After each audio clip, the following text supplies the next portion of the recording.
Hello everyone, कैसे हैं आप सभी। आई होप सारे लोग बढ़िया और मज़े में होंगे। ठीक है। और ऐसे उम्मीद मैं करता हूँ कि आपकी जो पढ़ाई है वो बहुत शानदार चल रही होगी। ठीक है। ये बड़ा पीक टाइम है, आप लोग को अच्छे से तैयारी करनी है, बहुत कम दिन आप लोगों के पास रह गए हैं। ठीक है बात। तो ट्वेल्थ के सीरीज में today we are discussing about the MCQs. ठीक है बात। आज की वीडियो में हम लोग 15 एमसीक्यूज करने वाले हैं। ठीक है। तो 15 जितने भी वो क्वेश्चन हैं वो सारे के सारे क्वेश्चन एग्जाम ओरिएंटेड क्वेश्चंस हैं, कहीं ना कहीं एग्जाम में पहले आए हुए हैं। ठीक है बात। तो इनके जो एग्जाम में आने की पॉसिबिलिटीज है बच्चों, वो लगभग 99% की पॉसिबिलिटी है कि एग्जाम में ये रिपीट होंगे। ठीक है बात। बहुत इंपॉर्टेंट क्वेश्चन है, बहुत सही और बढ़िया क्वेश्चन जो एग्जाम में आते हैं अक्सर, उनको मैं लेके आ रहा हूँ। तो 15 क्वेश्चन के ऊपर हम लोग बात करने वाले हैं। ठीक है। तो चलिए बिना देर किए हुए हम लोग स्टार्ट करते हैं नाउ। तो क्वेश्चन आप देखो, आपको फ्लैश हो गया। The first question is revaluation profit at the time of retirement of a partner is a capital profit. ठीक है बात। क्वेश्चन बात करता है कि जो रिवैल्यूएशन का प्रॉफिट है at the time of retirement of a partner is a capital profit. बात कर लेते हैं इसके ऊपर कि कैपिटल प्रॉफिट और रेवेन्यू प्रॉफिट में के बीच में डिफरेंस क्या होता है, हम बात कर लेते हैं। ठीक है बात। देखो, जब भी कोई बंदा हमने सीखा है भाई, किसी का एडमिशन हो, कोई रिटायरमेंट ले, किसी की डेथ हो, ठीक है, या फिर प्रॉफिट शेयरिंग रेशियो में चेंजेस आए, तो ये कुछ 4 कंडीशन हैं। अगर कुछ ऐसा हुआ तो हमें हमारी जितनी भी एसेट्स रहती हैं बच्चे, जितनी भी हमारी एसेट्स रहती हैं, ठीक है, एंड जितनी हमारी लाइबिलिटीज रहती हैं, वो दोनों क्या करनी पड़ती हैं, रिकाउंट करनी पड़ती हैं। ठीक है बात। लाइबिलिटीज और एसेट्स दोनों हम लोगों को रिकाउंट करनी पड़ती हैं। अब अगर वो रिकाउंट करनी पड़ रही हैं, है ना, तो अगर ये रिकाउंट करने पड़े तो इन दोनों के लिए, इनको रिकाउंट करने के लिए एक नया अकाउंट खुलता है जिसका नाम है रिवैल्यूएशन। ठीक है बात। तो ये हमें फ्लैशबैक पता होना चाहिए इसका कि ये रिवैल्यूएशन अकाउंट हम लोग खोलते कब हैं। ठीक है बात। तो रिवैल्यूएशन अकाउंट हम लोगों ने खोला। अब उस रिवैल्यूएशन अकाउंट को बनाने के बाद सारी एसेट्स जो बढ़ रही हैं या घट रही हैं, ऐसे लाइबिलिटीज बढ़ रही हैं कि घट रही हैं, उनको रिकॉर्ड करने के बाद अल्टीमेट लेवल पर इस अकाउंट में या तो प्रॉफिट होगा या फिर लॉस होगा। ठीक है। इस अकाउंट के थ्रू या तो हमको लॉस होने वाला है या प्रॉफिट होने वाला है। अब अगर प्रॉफिट हुआ तो ये कैपिटल प्रॉफिट है कि नहीं है, इस पर हम चर्चा कर रहे हैं। ठीक है बात। इस पर हम लोग चर्चा करने वाले हैं कि ये कैपिटल प्रॉफिट है। क्वेश्चन आपसे कहता है that revaluation profit at the time of retirement of a partner is a capital profit, यानी जब रिवैल्यूएशन के टाइम पे हम लोग को प्रॉफिट हुआ करता है थ्रू दी रिवैल्यूएशन, रिटायरमेंट के टाइम पे जब हम बना रहे हैं, तो वो कैपिटल प्रॉफिट है। ठीक है बात। अब कैपिटल प्रॉफिट पहले तो है क्या? कैपिटल प्रॉफिट वो है, देखो कैपिटल प्रॉफिट की डेफिनेशन क्या है, if you are getting the profit, ठीक है, by selling the capital assets. ठीक है, सिंपल सी मीनिंग है इसकी, if you are getting the profit by selling the capital assets, that profit will be called capital profit. Means क्या हुआ? अब कैपिटल एसेट्स क्या होती है भाई? कैपिटल एसेट्स बेटा वो चीज, वो सारी की सारी एसेट्स जो आपके बिजनेस को ऑपरेट करने के काम आती हैं। फॉर एग्जांपल मशीन है, बिल्डिंग है, फर्नीचर है, कंप्यूटर है, ठीक है बात, या फिर आपका स्टॉक है। तो ये सब सारी की सारी चीजें आपकी, ठीक है। और स्टॉक भी कौन सा वाला, जो रेगुलर स्टॉक है वो नहीं, मतलब ऐसा कुछ स्टॉक जो हो आपके पास, जो आपका फर्नीचर का स्टॉक पड़ा हो या फिर कोई अदर स्टॉक आपके पास पड़ा हो। अल्टीमेट लेवल पर अगर आप प्रॉपर्टीज के अंदर इन्वेस्टमेंट करते हैं तो जो आप प्रॉपर्टीज खरीद रहे हैं उनको हम कैपिटल एसेट्स कहते हैं। तो जितनी प्रॉपर्टीज हमको है ना, अगर हम प्रॉपर्टीज बेचने के थ्रू प्रॉफिट कमा रहे होंगे तो उसको तो हम कैपिटल प्रॉफिट कहते हैं। अदरवाइज दुनिया भर के जो प्रॉफिट है किसी कंपनी के अंदर, they all will be called revenue profit. एक और डिफरेंस हमारे पास है, जो कैपिटल प्रॉफिट है ना बेटा, ये नॉन रिकरिंग नेचर का होता है, रिपीट नहीं होता। कभी कभार तुक्के से चीजें होती हैं, बहुत रेयर चांसेस रहते हैं ऐसी चीजों के होने के। और जबकि रिवैल्यूएशन हमें हर बार करना पड़ता है, जब भी हमारा एडमिशन, रिटायरमेंट, डेथ होगा या फिर प्रॉफिट शेयरिंग रेशियो चेंज होगा, तब तब हमको रिवैल्यूएशन अकाउंट खोलना पड़ेगा। अगर ऐसा है तो इसका तो नेचर रिकरिंग है, नॉन रिकरिंग थोड़ी है। और इसका जो नेचर है कैपिटल प्रॉफिट का, इसका नॉन रिकरिंग नेचर होता है। ठीक है बात। तो आई होप बात क्लियर हुई होगी प्रॉफिट के रिगार्डिंग की कैपिटल है कि रेवेन्यू है। तो यहां पर बात कही है क्वेश्चन ने कि जो रिवैल्यूएशन का प्रॉफिट है बच्चे, वो कैपिटल प्रॉफिट है। अब बिग नो फॉर इट, ऐसा नहीं होता, तो ये फॉल्स कंडीशन है। ठीक है बात। सेकंड क्वेश्चन हमसे कहता है X Limited issued 506% debenture of ₹50 each at a discount of 10%. The debenture account will be credited by, right? तो बात क्या हो रही है, कोई कंपनी 506% डिवेंचर इशू कर रही है ना। कंपनी की कहानी क्या हो रही है, कंपनी क्या कर रही है बच्चों, 500 डिवेंचर इशू कर रही है। ठीक है बात। कितने का डिवेंचर है भाई? ये डिवेंचर आपका है 50 रुपए का डिवेंचर है आपका, ये ₹50 का है और ये 10% के डिस्काउंट पर इशू किया जा रहा है। ठीक है बात। अब जो डिबेंचर अकाउंट है वो कितने से क्रेडिट होगा, ये क्वेश्चन बात कर रहा है। ठीक है बात, क्वेश्चन बात करता है कि ये डिबेंचर अकाउंट कितने से क्रेडिट होगा। हमें ये बात बहुत अच्छे से पता होनी चाहिए that we are issuing our debenture at the discount, we are issuing our debenture at the premium, doesn't matter। आप किसी पर भी कर रहे हो उसे कोई फर्क नहीं पड़ता, लेकिन जो डिबेंचर अकाउंट क्रेडिट होगा वो 500 इंटू 50 से ही होगा, चाहे आप डिस्काउंट पर इशू करें चाहे आप प्रीमियम पर इशू करें। ठीक है, तो 500 इंटू 50 हुआ बेटा 25,000। तो इस क्वेश्चन का आंसर हुआ 25,000 रुपए से हमारा डिबेंचर अकाउंट बच्चे क्रेडिट जाने वाला है। ठीक है बात, अगली बात समझते हैं। क्वेश्चन कहता है X Y limited purchase a machine from Deeps limited for ₹5 lakh. ठीक है, एक्स वाई जेड लिमिटेड ने क्या करी, एक मशीन खरीदी दीप्स लिमिटेड से 5 लाख रुपए की। As per the purchase agreement ₹20,000 was paid in cash and balance by issue of share of ₹100 each at a premium of 20%। the number of share to be issued are, यानी कितने share issue किए गए वो हमें पता करना है। ठीक है, इसका हमारा फॉर्मूला देखो, इसका एक फॉर्मूला हमारे पास होता है, वो फॉर्मूला क्या है समझते हैं। फॉर्मूला नंबर ऑफ शेयर है ना, नंबर ऑफ शेयर हो या डिबेंचर हो, ठीक है, दोनों में कंडीशन अप्लाई होती है। नंबर ऑफ शेयर इशूड कैसे निकलता है भाई, अगर हमें निकालना पड़े तो कैसे निकलता है, इसका फॉर्मूला हमारे पास है परचेज कंसिडरेशन। ठीक है, इसका फॉर्मूला हमारे पास है परचेज कंसिडरेशन। ठीक बात, कंसिडरेशन एक हमारे पास फॉर्मूला है purchase consideration upon face value. ठीक है, फेस वैल्यू ऑफ शेयर। ठीक, फेस वैल्यू ऑफ शेयर अगर आप डिस्काउंट पे इशू कर रहे हैं तो माइनस डिस्काउंट होगा, अगर प्रीमियम पर इशू कर रहे हैं तो प्लस प्रीमियम होगा।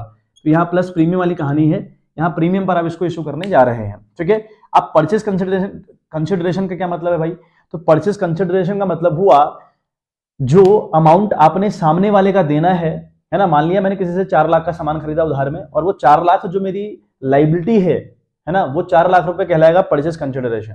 ठीक बात, अब यहां पर कहानी कहती है कि भाई आपने क्या करा, आपने दीप्स लिमिटेड से 5 लाख की एक मशीन खरीदी। ठीक है बात, समझते हैं आराम से बात। 5 लाख से एक मशीन खरीदी गई, आउट ऑफ दिस 5 लाख हमने क्या करा 20,000 पेड इन कैश, 20 तो पे कर दिया, तो जो मेरी लाइबिलिटी बची अब वो बची 4,80,000 रुपए की। तो इस 4,80,000 की लाइबिलिटी को विल कॉल परचेज कंसिडरेशन, इसको हम परचेज कंसिडरेशन कहते हैं। ठीक है बात, करते हैं तो 4,80,000 रुपए यहाँ पर आएगा बच्चे। ठीक है बात, उसके बाद face value of the share की बात करें तो वो 100 रुपए है भाई, वो है आपका 100 रुपए प्लस प्रीमियम की। अगर हम बात करें प्रीमियम की, है ना, तो क्वेश्चन कहता है कि भाई ये 20% के प्रीमियम पर इशू किए जाएंगे, तो 20 यहां पर कर देंगे हम लोग। ठीक है, अभी हो गया अल्टीमेट लेवल पर, ये अल्टीमेट लेवल पर हो गया 4,80,000 और बट्टे हो गए बच्चे 120। ठीक है, ये कटा आपका 0 से 0 और 12 चक्कू होता है 39, 12 चक्कू 39 हुआ, जो ये भी कटा 4 आया इसके और 3 जीरो ये बचे, तो अल्टीमेट लेवल पर बचा 4,000। तो हमें नंबर ऑफ शेयर जो इशू करने पड़ेंगे, है ना, जो नंबर ऑफ शेयर हम इशू करेंगे for the purchase consideration it will B 4,000। तो इसका जो सही आंसर है बेटा वो 4,000 इसका सही आंसर हुआ। ठीक है बात, चलिए अगली बात हम लोग समझते हैं why would an investor prefer to invest partly in the share and partly in the debenture of a company. कोई इन्वेस्टर है वो पार्टली, मतलब जितने भी इन्वेस्टर है ना दुनिया भर में, आप उनसे पूछिएगा कि आपको कहां पर इन्वेस्ट करना है, तो हर एक का जवाब होगा कि भाई कुछ पैसा हम शेयर में लगा दे रहे हैं और कुछ पैसा डिबेंचर में लगा दे रहे हैं। इसका क्या मतलब हुआ, है ना, देखो अगर कोई मुझसे अगर पर्सनली पूछे कि कहां पर इन्वेस्ट करना है तो I will go for the debenture. Debenture महंगे जरूर होते हैं लेकिन डिबेंचर काफी सिक्योर रहते हैं, है ना। डिबेंचर का जो पैसा है वो कंपनी को लौटाना पड़ता है एट एनी कॉस्ट। कंपनी कभी भी अगर डिसॉल्व करेगी खुद को तो पहले डिबेंचर होल्डर का पैसा पे किया जाएगा। ठीक है बात, बट यहाँ पर कह रहा है कि अगर पार्टली शेयर में पैसा लगाया जाए और पार्टली डिबेंचर में पैसा लगाया जाए तो इसका क्या मतलब है, ऐसा क्यों होता है ना। Why would an investor prefer to invest partly in the share and partly in the debenture of a company. तो इसका आंसर हुआ to have a steady income, ठीक है, with a higher rate of a return on his investment. To have a steady income, steady income का क्या मतलब हुआ, a income which is the regular income, है ना। मतलब अगर माना किसी की सैलरी 50,000 रुपए है, उसको हर महीने 50,000 मिलते रहते हैं, वो कम और ज्यादा नहीं होता जब तक कि उसका इंक्रीमेंट अलग है ना। इस 50,000 की इनकम को जो रेगुलर है, हर महीने है, टाइम पे है, उसको स्टेडी इनकम बोला जाता है अकाउंटिंग के अंदर।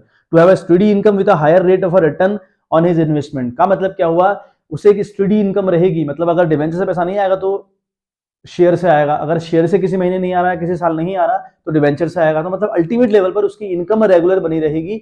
इसलिए कोई भी इन्वेस्टर प्रेफर करेगा कि भाई थोड़ा बहुत इन्वेस्ट कर दिया जाए शेयर के अंदर और थोड़ा बहुत इन्वेस्ट कर दिया जाए डिबेंचर के अंदर। तो ये बात इसके पीछे है, ठीक है। बात नेक्स्ट 5वां क्वेश्चन हम लोग देखें तो वहां पे लिखा है कि Aman and Raman and Saran were partners in a firm, ठीक है। Aman and Raman and Saran were partners in a firm sharing profits and losses in the ratio 5:3 Saran died on 1 May 2019, यानी जो सरन है वो 1 मई 2019 को मर रहा है।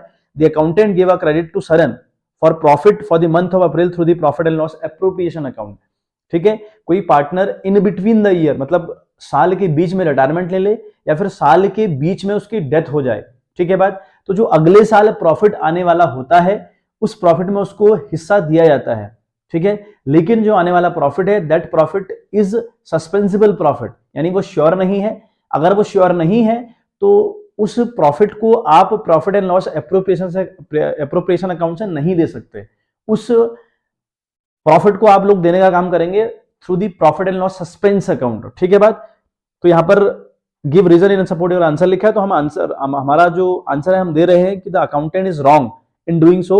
ऐसा अगर अकाउंटेंट कर रहा है तो ही इज रॉन्ग।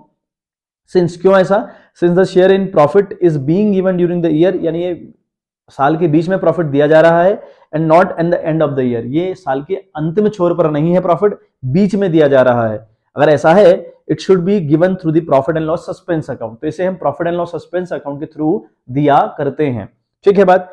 समझते हैं 6th वाला question. Name 2 sources of finance for redemption of debenture. जब हम डिबेंचर को रिडीम करते हैं, उनको पे बैक करते हैं, उनकी रीपेमेंट करते हैं, तो हमारे पास फाइनेंस के 2 कौन कौन से सोर्स हैं, ठीक है। तो सोर्स हमारे पास है from the proceeds of the fresh issue of share capital. अगर हमने नए शेयर इश्यू कर रखे हैं कंपनी ने, तो जो नए शेयर से पैसा कंपनी ने कलेक्ट किया है एज अ शेयर कैपिटल, तो उस पैसे को यूज कर सकती है for the redemption of debenture, ठीक है। एक बात। दूसरी बात, वो यूज कर सकती है, ठीक है बात, अपना प्रॉफिट, ठीक है, इश्यू ऑफ, मतलब जब from the proceed of the fresh issue of share capital and debentures, मतलब ये जो 2 बातें हैं ना, name of 2 sources of finance of redemption of share debenture, sorry, तो डिबेंचर को रिडीम करते वक्त कंपनी के पास 2 सोर्स हैं। अगर वो नए इश्यू कर रही है शेयर और डिबेंचर, तो उनसे जो पैसा कंपनी को कलेक्ट होगा, उन पैसे को कंपनी अपने जो डिबेंचर है उनको रिडीम करने में पैसे को यूज कर सकती है, ठीक है बात। थ्योरेटिकल क्वेश्चन है तो इसलिए मैं आपको थ्योरेटिकली बता रहा हूं, तो क्वेश्चन बड़े इंपॉर्टेंट है, लेकिन क्वेश्चन कहीं ना कहीं कभी ना कभी एग्जाम में आए हुए हैं बच्चों, तो क्वेश्चन अपने आप में बहुत इंपॉर्टेंट है, अच्छे से कर लीजिएगा, है ना। और मैं आपको विद रीजन दे रहा हूं कि भाई ये रीजन इनके बिहाइंड क्या रहता है, तो रीजन हम लोग को अगर याद होगा तो फिर रटने की आपको जरूरत नहीं पड़ेगी। ऐसा मत करिए कि पीडीएफ आपको सेंड कर दी गई है चैनल के टेलीग्राम पर, तो टेलीग्राम से आपने पीडीएफ डाउनलोड कर ली और उन्हें रट्टा मार लिया, तो रट्टा मार के आपके मार्क्स नहीं आएंगे, आप कंफ्यूज हो जाओगे। तो जो रीजन है वो सुनिएगा एक बार वीडियो देखकर अच्छे से, फिर इसको याद करिएगा। तो यहाँ पर अगली बात है, what is meant by perpetual, ठीक है, perpetual existence of a company. ये 11th का कॉन्सेप्ट है, लेकिन 12th में कई बार रिपीट हुआ है, पूछा जाता है question. Perpetual existence of a company क्या होता है? तो बात करते हैं, perpetual existence of a company means it is not affected by death, यानी कंपनी का जो एग्जिस्टेंट है वो एग्जिस्टेंस है, अगर perpetual existence of a company है तो जो कंपनी का एग्जिस्टेंस है वो डिस्टर्ब नहीं होगा बाय द डेथ। अगर किसी की डेथ हो जाए तो कंपनी का एग्जिस्टेंस बना रहेगा, ठीक है। फिर है लुनेसी का मतलब हुआ कोई पागल हो जाए, उसका पागलपन किसी को हो जाए, किसी पार्टनर को, उससे भी फर्क नहीं पड़ता। बैंकरप्टी हो जाए, बैंकरप्सी अगर बैंकरप्ट हो जाए कोई बंदा, उससे भी कंपनी के एग्जिस्टेंस पर फर्क नहीं पड़ता, ठीक है। Of its member and comes to an end only by winding up through the process of law, यानी कंपनी खत्म तब होगी जब आप खत्म होने का जो प्रोसेस है, डिसॉल्व करने का जो प्रोसेस है हमको वो फॉलो करेंगे, ठीक है। लेकिन किसी की डेथ हो जाने से, किसी कोई पार्टनर पागल हो गया उससे, या फिर किसी का दिवालिया निकल गया, वो बैंकरप्ट हो गया, उससे कंपनी के एग्जिस्टेंस पे कोई फर्क नहीं पड़ता। उसी बात को बोलते हैं, उसी चीज को बोलते हैं perpetual existence of a company, ठीक है बात। आई होप बात समझ आई होगी। 8वां क्वेश्चन कहता है dash debenture require the execution of a transfer deed to transfer them.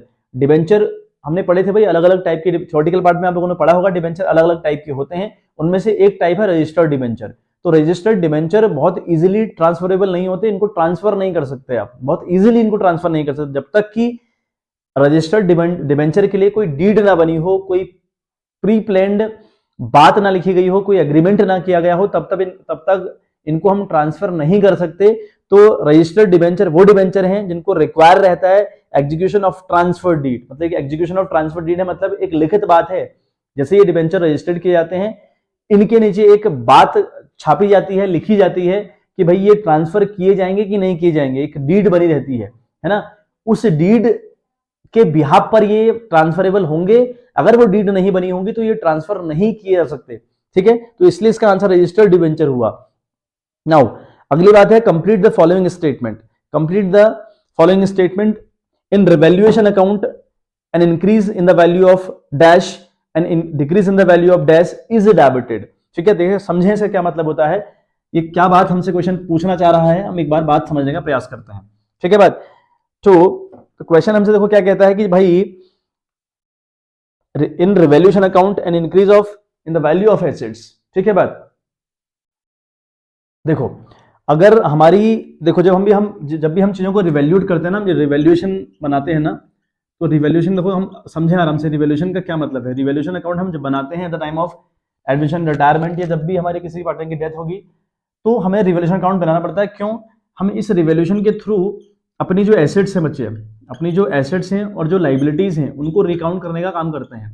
ठीक है, लाइबिलिटीज को रिकाउंट करने का काम करते हैं। अब जो लाइबिलिटीज है ना बच्चे, ये एसेट्स का जो बैलेंस होता है प्री डिफाइंड बैलेंस, वो डेबिट हुआ, और लाइबिलिटी का जो प्री डिफाइंड वैल्यू हुई वो क्रेडिट हुई। मतलब अगर लाइबिलिटीज आपको गिवन है तो उनका बैलेंस कंफर्म है कि क्रेडिट होगा, ऐसे ही एसेट्स का बैलेंस कंफर्म है कि डेबिट होगा। अब डेबिट अगर किसी की वैल्यू है ना, अगर डेबिट वो हो रखा है, मतलब अगर वो पहले से ही डेबिट है, तो अगर वो बढ़ेगा तो डेबिट करिएगा, मतलब अगर ये बढ़ेगा तो आप डेबिट करेंगे, और अगर घटेगा तो क्रेडिट करेंगे। ये कॉन्सेप्ट है। लाइबिलिटीज पहले से ही आपकी क्या है बच्चे, क्रेडिट है। अगर ये बढ़ेंगी, अगर ये प्लस होंगी तो इनको क्रेडिट करिएगा, और अगर ये माइनस होंगी तो इनको डेबिट करिएगा। ठीक है बात, ये हमारे पास ये कॉन्सेप्ट हल्का सा फ्लैशबैक आपको करवाया, पता होना चाहिए। ठीक है बात, तभी ये क्वेश्चन सॉल्व हो सकता है आपसे। तो कह रहा है कि in revaluation account an increase in the value of assets, ठीक है, an increase in the value dash and decrease in the value is debited. अब देखो डेबिट कब कब किया जाता है, एसेट्स बढ़े, अगर एसेट्स बढ़े तो डेबिट की जाती हैं, एसेट्स बढ़े तो डेबिट। हमसे पूछा कि डेबिट कब करते हैं हम रिवैल्यूएशन अकाउंट में, कब कब हम डेबिट करते हैं, एन इंक्रीज ऑफ एसेट्स, अगर एसेट्स इंक्रीज हो तो डेबिट जाएंगी, और लाइबिलिटीज डिक्रीज हो रही हैं तो डेबिट जाएंगे। ये दो चीजें हैं। डेबिट वाली कहानी पूछ रहा है ना हमसे वो क्वेश्चन डेबिट वाली कहानी पूछ रहा है। तो भाई हम बताया कि जब एसेट्स बढ़ती हैं तो डेबिट जाती हैं, और लाइबिलिटी जब घटती हैं तो डेबिट जाती हैं। तो यही इसका मतलब है। क्वेश्चन में देखो क्या आप लिखिएगा। ठीक है, देखो क्वेश्चन आपको दोबारा फ्लैश हुआ है।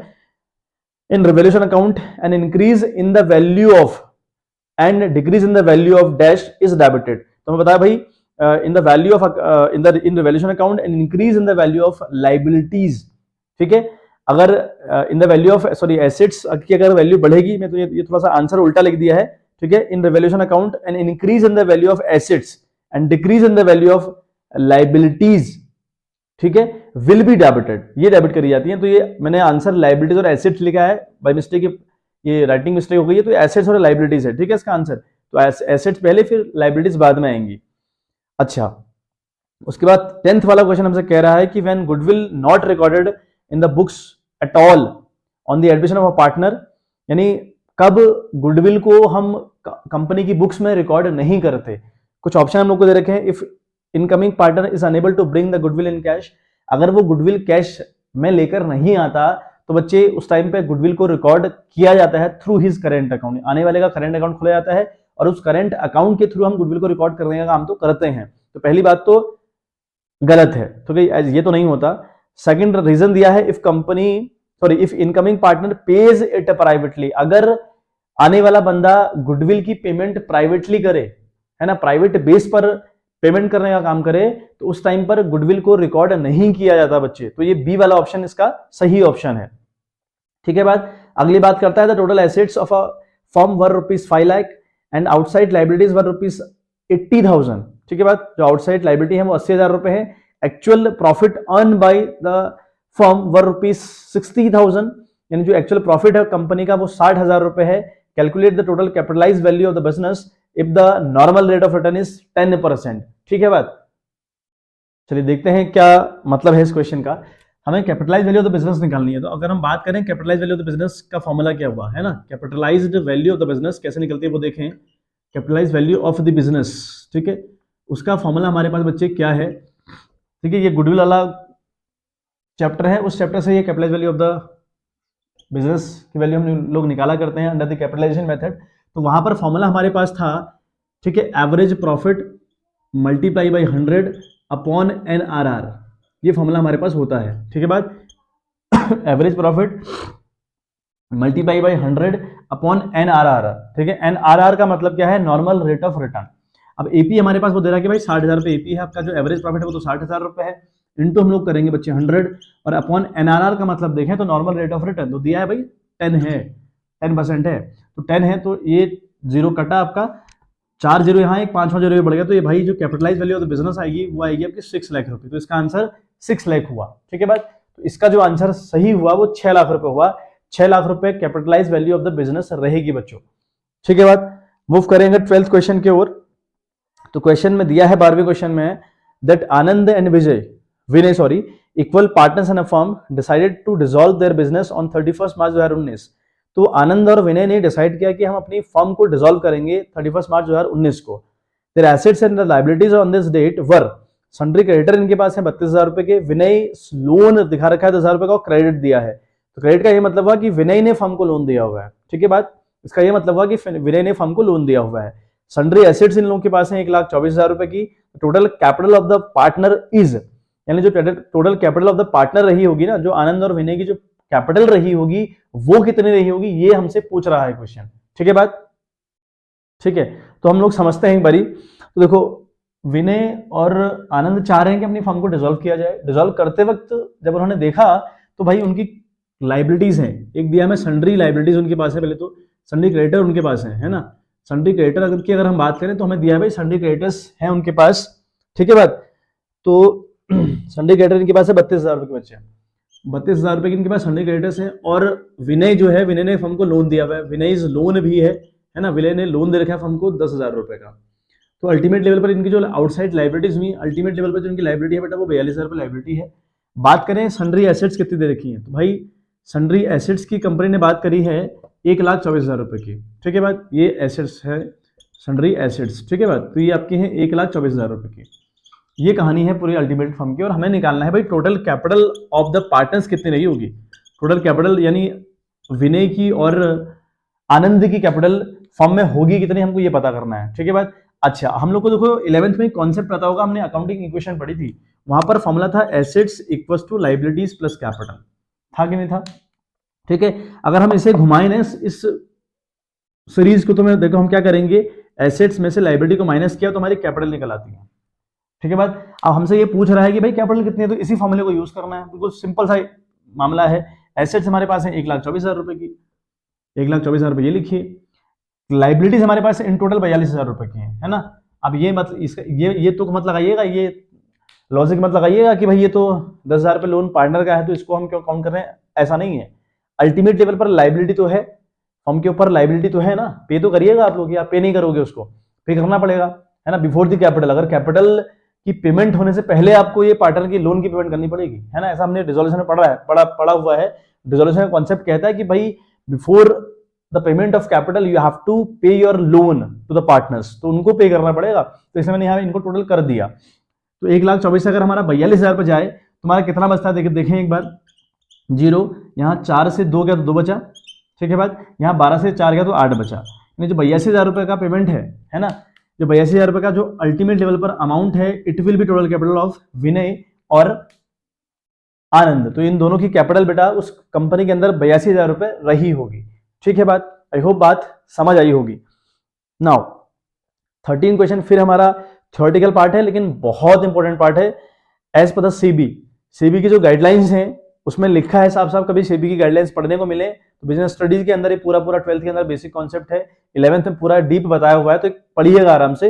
वहां लिखा है as per the SEBI the application money should not be less than, यानी जो एप्लीकेशन मनी है ना, जब आप अपना शेयर इशू कर रहे होते हैं, डिवेंचर इशू कर रहे होते हैं, तो जो एप्लीकेशन के टाइम पर पैसा हम लोग को आ रहा होता है वो कितना होना चाहिए। तो यहाँ पे ऑप्शन है 25% of the face value of share, यानी फेस वैल्यू का 25% तो होना चाहिए, एक बात। अगली बात है 25% of the issue price of share, ठीक है।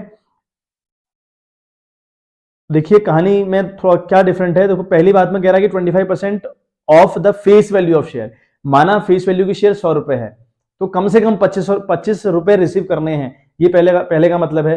अगले का मतलब है 25% of the issue price of the share.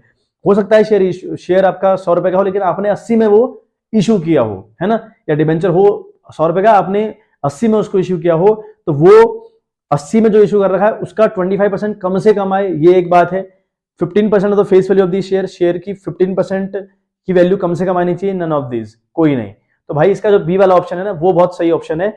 25% of the issue price of the share, मान लिया कोई शेयर है 100 रुपए का, ठीक है बात, ये डिबेंचर है 100 रुपए का, हम इसको 50 में इशू कर रहे हैं। ऐसा कई बार होता है, कंपनी 50 में इशू कर रही थी, वो अलग मुद्दा, कंपनी का अपना पर्सनल मुद्दा है। तो अगर 50 में इशू कर रही है तो 50 का 25% कम से कम एप्लीकेशन के टाइम पे आ जाना चाहिए, ठीक है। ये सेबी की गाइडलाइन कहती है। सेबी ये नहीं कहता कि 100 रुपए का अगर वो शेयर है तो इसका 25% कम से कम आना चाहिए, ऐसा नहीं कहता। सेबी कहता है कि जितने में आप इशू कर रहे हैं ना, आप 50 में इशू कर रहे हैं, तो उस इशू वाले प्राइस का कम से कम 25% आपको at the time of application receive कर लेना है, ये सेबी की गाइडलाइन है, ठीक है। तो ये जो इसका बी वाला ऑप्शन है, ये करेक्ट ऑप्शन है बच्चों, ठीक है बात, तो कंफ्यूज नहीं होना है, बी वाला ऑप्शन बहुत सही ऑप्शन है। नाउ 14th वाले क्वेश्चन के ऊपर अगर हम बात करें तो general entry for a liability of a book value of ₹3,400 is paid 3,000 by a partner और dissolution of the firm will, ठीक है, और dissolution of the firm will be, यानी एक पार्टनर है ए, ठीक है, एक पार्टनर हमारा ए है जिसने 3400 रुपए की एक लाइबिलिटी को सेटल आउट किया है 3000 रुपए देकर, ठीक है। तो इसकी एंट्री हमको करनी है बच्चे, इसकी एंट्री हमको करनी है। ऑप्शन नंबर ए है bank to S capital account 3400, S capital to bank 3000, realisation account debit to S capital account 3400, realisation account debit to S capital account 3000। तो ये ऑप्शन हमारे पास है, ठीक है। पहले हम क्वेश्चन समझें, एक बार क्वेश्चन की लैंग्वेज समझें कि क्वेश्चन कहना क्या चाह रहा है, फिर क्वेश्चन के ऊपर बात करते हैं, ठीक है बात। देखिए क्या हुआ, एक पार्टनर है ए, ठीक है बात, एक लाइबिलिटी हमारे पास थी, एक लाइबिलिटी थी कंपनी की 3400 रुपए की, तो ए ने क्या किया, 3400 रुपए ना देकर इस लाइबिलिटी को 3000 देकर सेटल आउट कर दिया। इस बंदे ने डिस्चार्ज कर दिया कि लाइबिलिटी जो दोगी 3400 रुपए की थी, बट इसने 3000 रुपए अपने ओर से दिए, खुद से दिए, और उस लाइबिलिटी को सेटल आउट कर दिया। अब देखो कंपनी के ऊपर एक बोझ बन गया, क्या, कंपनी को जो हमारी कमाना है एक्स लिमिटेड है, कोई कंपनी है एक्स लिमिटेड, उसका ये पार्टनर है ए, तो ए ने क्या किया, 3400 रुपए की लाइबिलिटी थी, उस लाइबिलिटी को सेटल आउट किया, ठीक है, कितना देकर, 3000 रुपए देकर, ठीक है बात। अब जो कंपनी की ओर से ए ने 3000 रुपए दिया है ना, ये कंपनी के लिए लाइबिलिटी बन गई। अब कंपनी को कभी ना कभी ए को चुकाना पड़ेगा, अगर चुकाना पड़ेगा तो इस कंपनी को ए को डालना पड़ेगा क्रेडिट साइड, तो यानी टू एस कैपिटल अकाउंट, यानी एस कैपिटल अकाउंट जाएगा गुरु 3000 रुपए से, ठीक है बात, 3000 रुपए ए के अकाउंट में हमें डालने पड़ेंगे, ठीक है बात। लेकिन डेबिट क्या करें भाई, ये 3000 रुपए क्यों गया था, ये रियलाइजेशन के टाइम पर खर्चा था, तो हमने एंट्री करनी है रियलाइजेशन अकाउंट डेबिट, ठीक है बात। हम एंट्री करने वाले हैं realisation account debit, realisation account debit जाएगा 3000 रुपए से, और टू एस कैपिटल चला जाएगा क्रेडिट 3000 रुपए से, ठीक है बात। अब रियलाइजेशन क्यों किया, एक मुद्दा देखें आप, जब भी हम फर्म को डिसॉल्व करते हैं ना, हमें एक नया कमरा ओपन करना पड़ता है और सारी एसेट्स और लायबिलिटी उस कमरे में रखनी पड़ती हैं, उस कमरे का नाम रियलाइजेशन है। तो जितनी भी एसेट्स हमारे पास है, उन एसेट्स का हम अलग अलग नाम यूज नहीं करते at the time of dissolution, हम उन सबके नाम के प्लेस पर एक नाम यूज कर रहे होते हैं, रियलाइजेशन। तो हमने वो एसेट्स का नाम नहीं लिया, वो लाइबिलिटी का नाम नहीं लिया, हमने रियलाइजेशन का नाम ले लिया। लाइबिलिटी क्रेडिट रही होगी ना किसी जमाने में, अभी उसको डेबिट करोगे तभी तो खत्म होगी, लेकिन वो लाइबिलिटी का नाम नहीं ले सकते क्योंकि वो कमरे में बंद है, उस कमरे का नाम है रियलाइजेशन, इसलिए रियलाइजेशन अकाउंट को डेबिट किया और टू एस कैपिटल हम लोगों ने कर दिया। तो जो उसका बी वाला नहीं, डी वाला जो ऑप्शन है, realisation account debit to S capital account 3000, ये वाला ऑप्शन बिल्कुल सही है बच्चों। आखिरी क्वेश्चन हमारा है बेटा, match the column to show treatment of realisation expenses in case आपको दे रखे हैं। पार्ट एक है आपका, partner X paid realisation expenses on behalf of firm की ओर से एक्स ने रियलाइजेशन खर्च का जो खर्चा आया वो पे किया, ठीक है। Firm paid realisation expenses on behalf of X ने रियलाइजेशन का खर्चा पे करना था लेकिन कर दिया वो फर्म ने।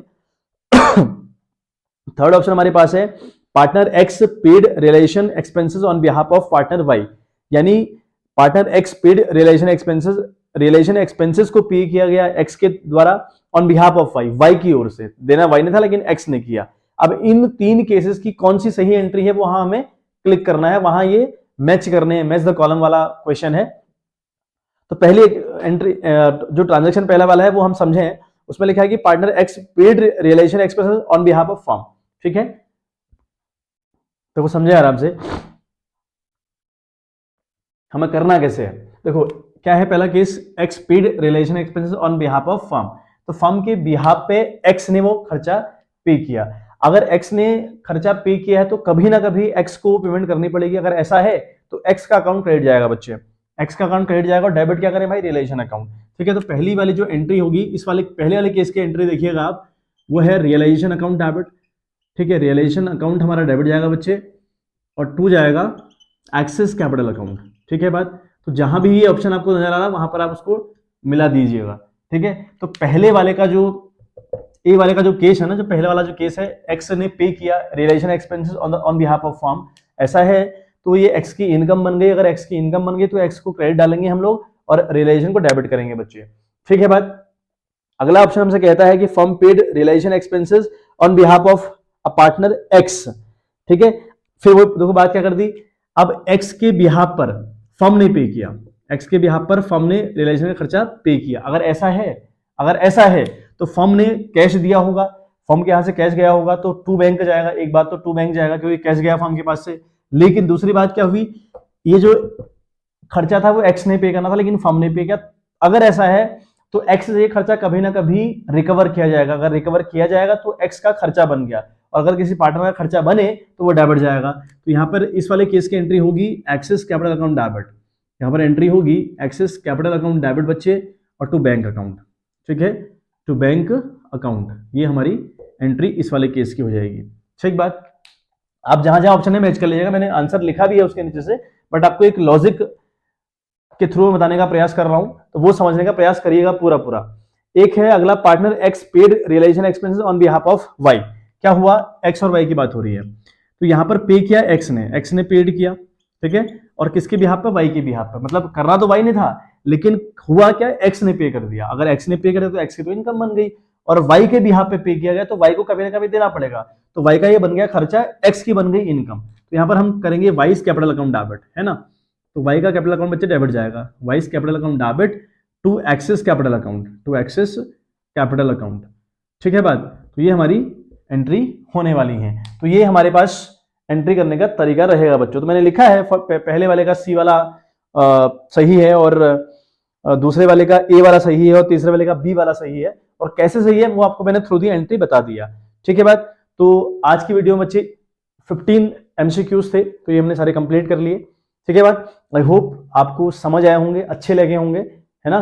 तो आप अपना सपोर्ट बनाइएगा और चैनल को जितना हो सकता है सब्सक्राइब करिएगा, लाइक करिएगा, वीडियोस को शेयर करिएगा अमंग योर फ्रेंड्स, ठीक है। सो सर्कुलेट करिएगा चीज़ों को, इतना ही सपोर्ट आपसे चाहिए जो आप दे भी रहे हैं, for that thank you very much. तो इतना आप फिर रिवाइज करिए। तो ये चौथी एमसीक्यूज की वीडियो है, पहली वीडियो में 20 क्वेश्चन भेजे थे, फिर 15 क्वेश्चन फिर करवाए, 20 फिर करवाए, 15 फिर करवा दिए बच्चों। तो ये अल्टीमेट लेवल पर देखो हमारे 70 क्वेश्चन हम लोग कर चुके हैं, 200 का हम लोग का टारगेट है, तो 70 क्वेश्चन हम लोग आज कंप्लीट कर लिए हम लोगों ने। इन्हें आप अच्छे से करिए, ठीक है। मिलते हैं आपसे नेक्स्ट वीडियो, तब तक के लिए bye bye, have a good day.